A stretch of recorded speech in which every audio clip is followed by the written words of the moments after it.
All right, good afternoon. I guess I should say good evening at this point. It's been a very long day, a very tragic day in the District of Columbia, and we all are deeply saddened by the events of the day. We wanted to take this opportunity to brief you as much as we can. We really don't have a lot of new information as this investigation continues to unfold. We're still seeking the identity of the person who was identified as having been involved and been in a drab olive colored uniform, a man about 50, and you heard the description earlier of that person.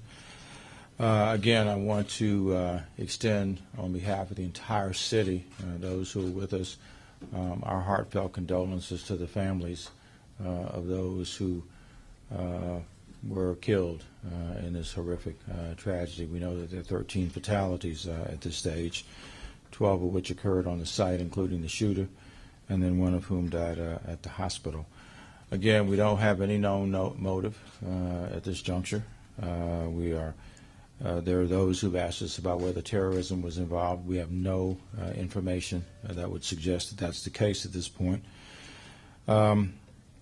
And we will continue through the night, continue with this investigation, and obviously in the days and weeks ahead. I want to call upon, first of all, we'll do this in the same order as we did before. First of all, our Chief of the Metropolitan Police Department, Chief Cathy Lanier. Then we'll have our FBI representative. We'll have our Chief of the Park Police, and then our Congresswoman Eleanor Holmes Norton. Chief Lanier. The only thing additional we can add right now is that we are still continuing to ask our community to remain out of the area and shelter in place. We still are working diligently to either verify or clear whether we have that last additional person of interest out, whether they're going to be involved or not. That process is not complete. So this is still an active investigation. We still have a lot of law enforcement activity in the area, so please bear with us and ask that people stay out of the area until we give the all clear. I will also add that our officer from MPD is recovering. He does have serious injuries, but we know he's going to be okay, and I wanted to thank all of our community members who have shown an outpouring of support for our MPD family. So we do have the officer now who is stable, out of surgery and stable, and he's going to be okay. So traffic closures remain the same as before. They probably will remain closures across M Street throughout the night. This is going to be a little bit longer term investigation. I think once we clear that last suspect, whether that is going to be a person we're looking for or not, we'll have some additional of the closures lifted. But for right now, everything remains closed that was closed earlier, and this is still very active, so we're asking the shelter in place do remain. The moment we have additional information, we will push it out to the community and make sure that the press is updated. Thank you.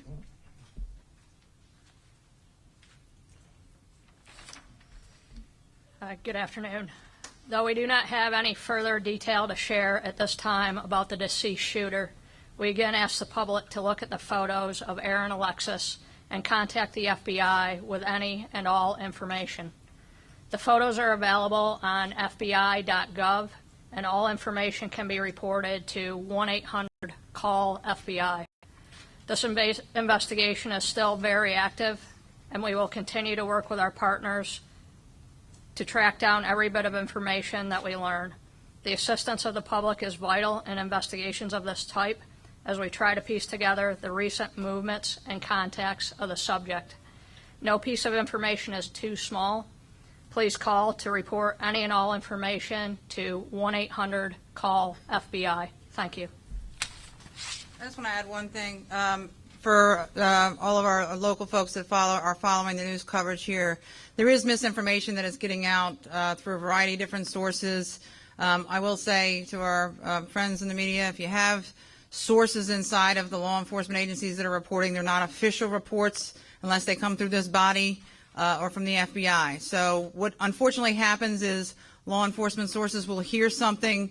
As that gets passed around, it changes. It oftentimes is not completely accurate and then is getting reported in the press. So please, if it is not coming from this official body or from the FBI, it is not confirmed. There is a lot of misinformation getting out. We are trying to make sure factual information is being pushed out through all of our MPD sources and through city sources on our Twitter and our DC Alert and our all of our contacts, and we make sure that the press gets any updates as they go out. So please, if you have sources reporting something, if you can try and verify through us before you put it out, it would be helpful with some of the misinformation. That results in additional calls coming in that divert our resources. So please, if I could just ask for everybody's patience there. Thank you.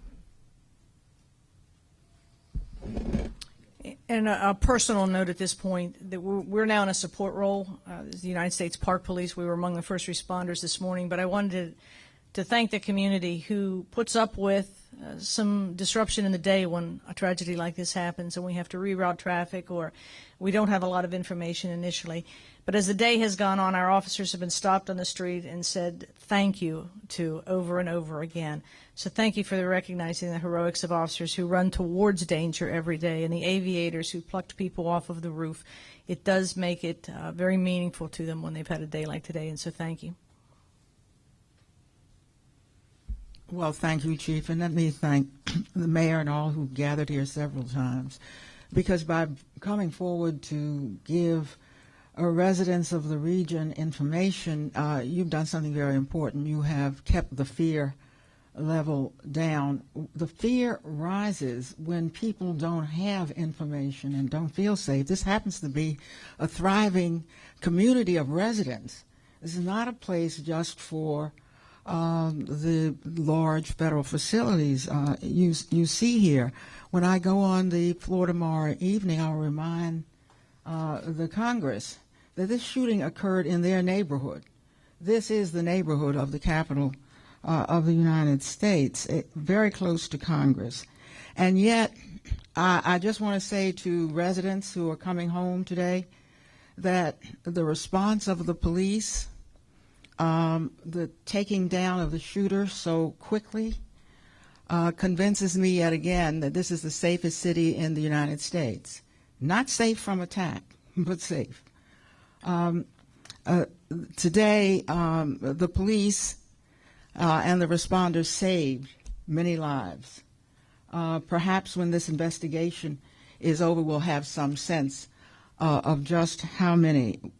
Much of that has to do with the close working relationship between MPD and federal police, of which there are several, and showed today, and I think it showed up very well. When I say this is the safest city in the United States, I want also to reinforce the safety that the security of the Naval Sea Systems Command has always generated, and we know that because of the difficulty of getting there, but also because it was open to the community in the evenings, even built a facility so it could accommodate community events. We want to maintain that balance, and tonight we want to say to residents that we don't think there's anything to fear in this city. I think you saw by the way in which multiple police forces who work so closely together achieved a closure here, that this is a safe city and we should go about our business in the usual way. Thank you very much. Questions? Yes. Mr. Mayor, I was hoping that the Chief might just provide us with a bit more details as to avoid any kind of misinformation. What was the shooter armed with? What was his dress? What was his demeanor, as best you know? We're not going to comment on any of that. All of that right now is still under investigation. It all pertains to evidence. None of that would be commented on at this point, probably not for some time. Chief, was your officer part of the active shooter team or on patrol? We had both respond. We had initial responding officers who entered the base, and again, as I reported earlier, we had official active shooter teams assembled. The one who was wounded, was he active shooter or patrol? I'm not going to comment on that at this point. Can you talk the mayor at 4 o'clock mentioned a video that you had seen. They pulled some images off of the description of the person that you're looking for. Is there a reason why stills or video from that hasn't been released? There's been, obviously there's no place you can go in any city and not have multiple videos that are available. There is multiple videos that are being reviewed. We have no video that we can release to the public at this point. Right now, video that we are reviewing as part of the investigative process. If at some point we have something we can release to the public, we certainly will. Do you think this, and you talked about... Yeah, too. The video to which I was referring was the one that identified the person in the other uniform who we thought was a suspect initially. and we were able to confirm that he was not a suspect, that he actually was on the scene when someone else was shot, and he moved out of the way for obvious reasons when the shooting occurred. And he was then interviewed, and he's been absolved of any responsibility in this crime. Chief Chambers, can you talk about your helicopter unit? And you said something that it sounded like you were saying you were taking people out besides the wounded. Can you expand on that? No, I was talking about people that were wounded or being evacuated who had fled to the roof of some of the buildings, and I think some of your cameras actually caught that footage.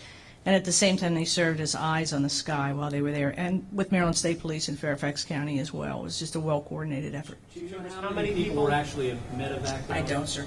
You talked about the courage. Can you talk about Patrick, and then you'll get the last question, sir.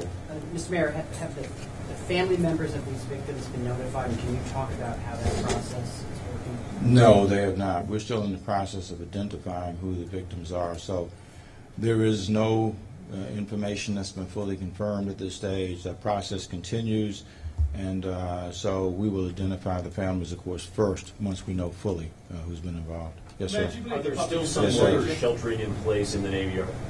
There are people still coming out of the Navy Yard. How many there remain there, I do not know at this stage, but as we were coming over, they were still, some of them uniformed officers of the Navy who were coming out getting on the bus.